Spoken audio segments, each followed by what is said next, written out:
under construction. This will be the potting shed for a new greenhouse that's over here behind me. Of course, it's not built yet, and it'll take a little time to get that up. It'll be insulated and potentially for heating, to be heated, because this greenhouse will have specialty crops such as turmeric and ginger and things of that kind of thing in it. What you're seeing here are these bags of onions. In earlier videos, I mentioned the fact that I bought too many onions. The Guernsey onions are actually great. As you can see, they're hanging and they have been processed, dried, whatever, and now they are ready for use. The Walla Wallas that we talked about in an earlier video did not necessarily do as well as I was hoping.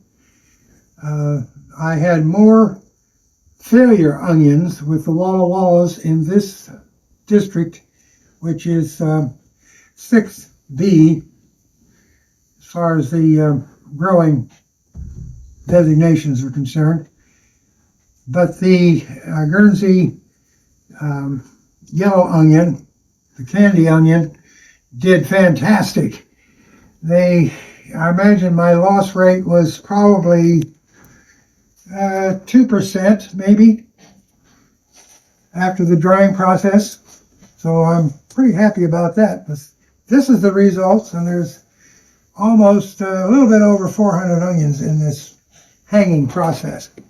Of course, when we develop this for the potting shed, storage shed, whatever shed you want to call it,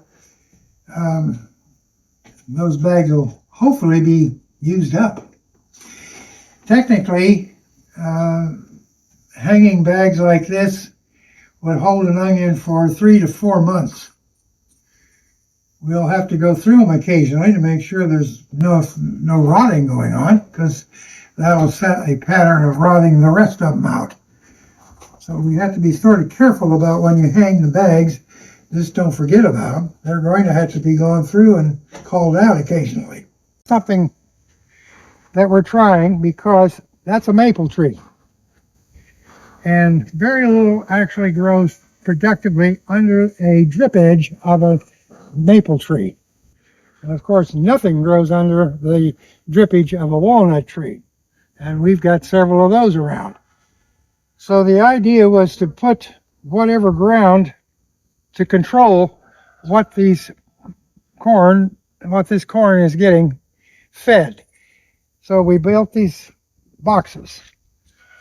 Now we've already harvested this thing out, and it did a fantastic job of getting the right size ear, so forth, and the production was almost, I would say we had at least 95% production on each stalk, meaning that some of the stalks didn't produce any corn, other stalks did.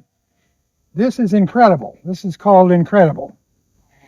It was flavored with a manure on the base, with then topsoil mixed with, help me out here, Miracle Grow,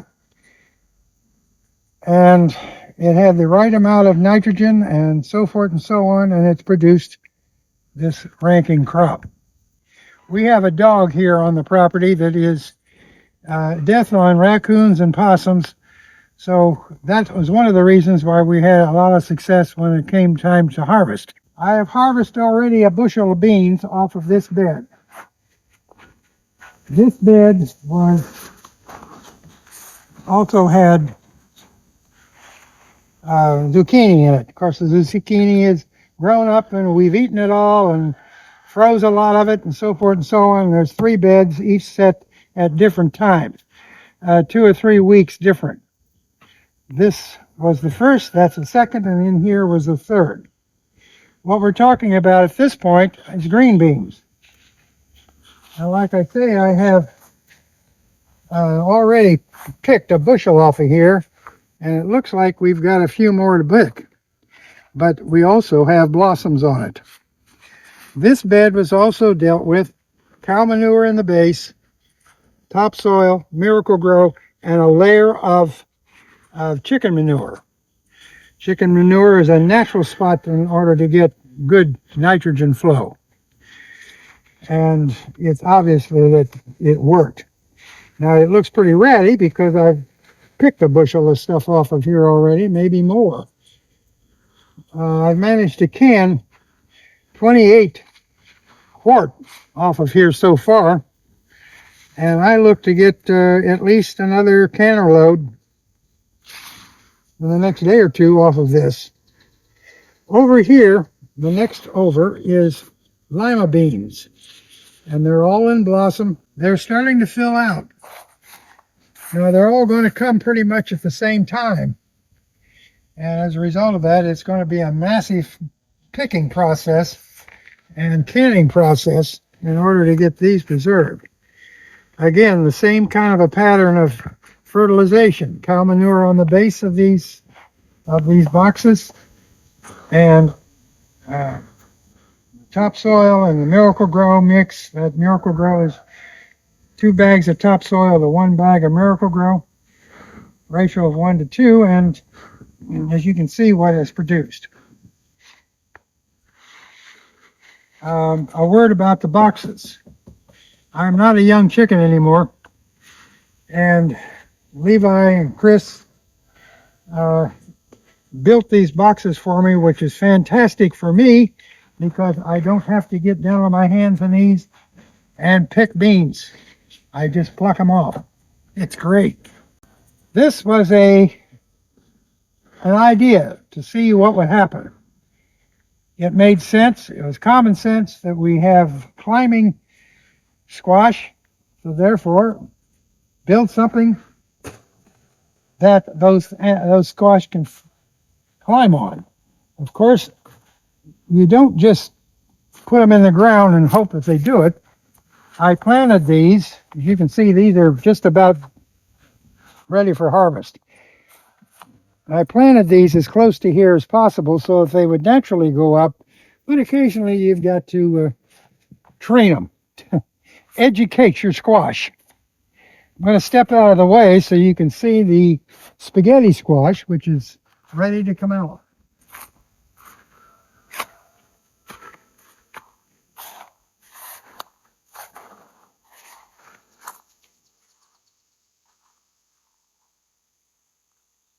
We also have acorn squash, and the acorn squash is just about ready. These are still green, so you can't pluck them. But this one, for example, is ready to come off because this is all pretty much dead. Now I want to tell a word something that I've learned. Do not take your dead squash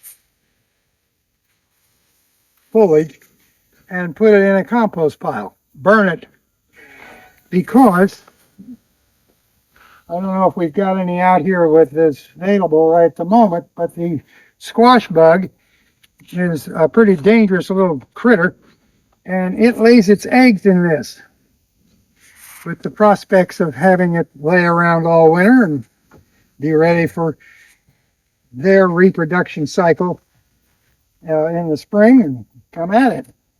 So in order to keep your squash bug population down, have yourself a bonfire.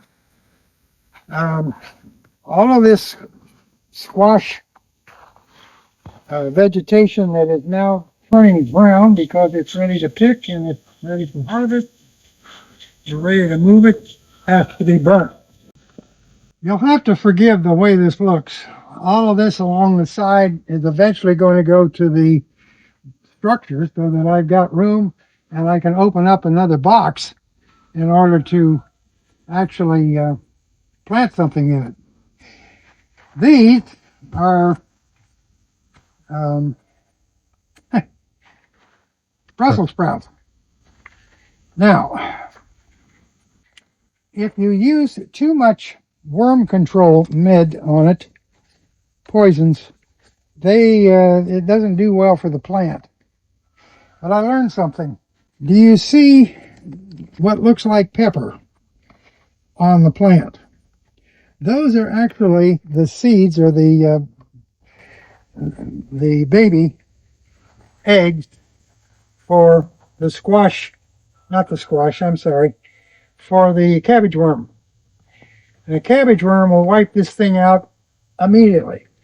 So what I've been doing, because you're supposed to give these animals, these particular plants, at least an inch of water every week, I come in with the hose, put it on high power, and I blow all these eggs off of here with high-powered wash.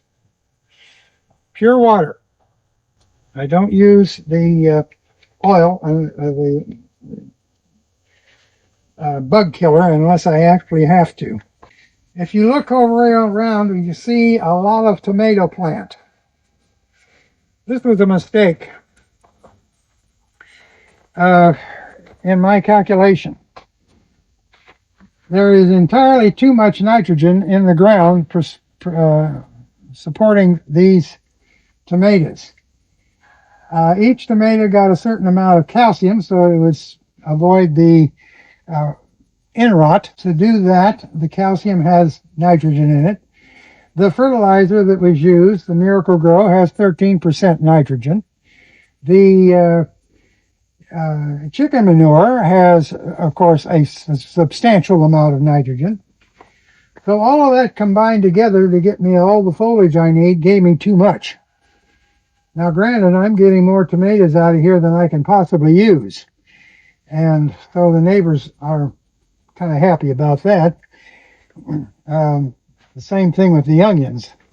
We do share. Over here is Swiss chard. The Swiss chard situation was that we ended up with a substantial amount of fungus. As you can see, it's fungus. This is not good. The whole crop here was infected. So I cleaned out every bit of focus, every bit of this fungus business, and basically started over. Fighting fungus is a major issue, but you can only put the fungus killer on there every other week. Well, so I had to start all over fresh. Now I learned something. To process this into a frozen package of edible greens, to get a quart of this, when you have to cut out all the stems because these stems are bitter, and only preserve the leaf, it takes hours to take each leaf, whack these stems off, and so forth and so on, so to have a usable product. I think we had in earlier videos a picture of the spinach that was down at the other end of this greenhouse. I can get twice the production out of an 8-foot bed of spinach than I can this. And it takes half the time to process it to a frozen end as far as harvest is concerned. This has the right amount of nitrogen because these guys like it. Spinach likes it. And so I use it. I've got, again, topsoil 2-to-1 with the Miracle Grow, and then a little boost of nitrogen, so forth and so on, in order to have a nice crop of this. This is ready to harvest. And to crawl through this jungle is a little bit of a problem, but it's loaded down with blossoms, and there's an awful lot of tomatoes that I need to get picked. And the other issue here with tomatoes, as you can see over here, a lot of yellow leaf, a lot of curl up leaf. Tomatoes require a lot of water. Do not be intimidated by some of the YouTube that's warned you about too much water. Too much water. Use some common sense. This ground has to be moist all the time. Well, it didn't get moist all the time up here. And as a result, we have dead leaves and curly leaf, but they're still producing. Why, I don't know. If I was in that situation, I think I'd just sort of give it up and go, forget about it. But these guys keep working. That might be because there is too much nitrogen in the soil, which made so much foliage that you can't get through the greenhouse. Now, what you don't see over here very well are peppers. Peppers love heat. Well, these peppers I am really concerned about, considering they are not blossoming as quickly as I think they should.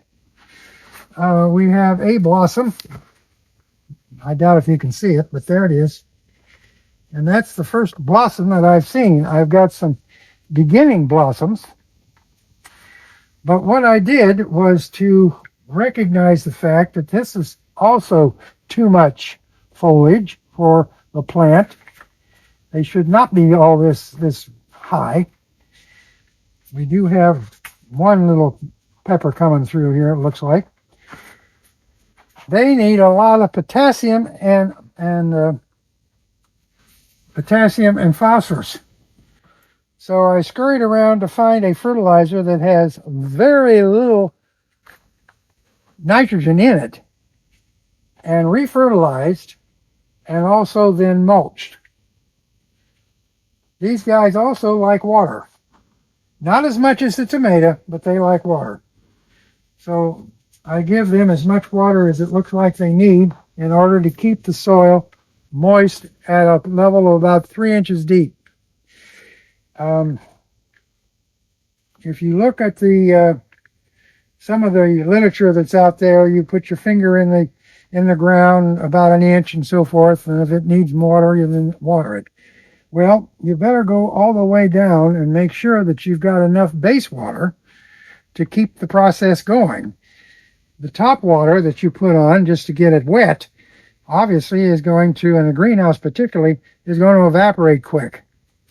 So you've got to really saturate the ground in order to get all the nutrients to capillarily work their way into the stem and the leaves and hopefully blossoms to make a productive item.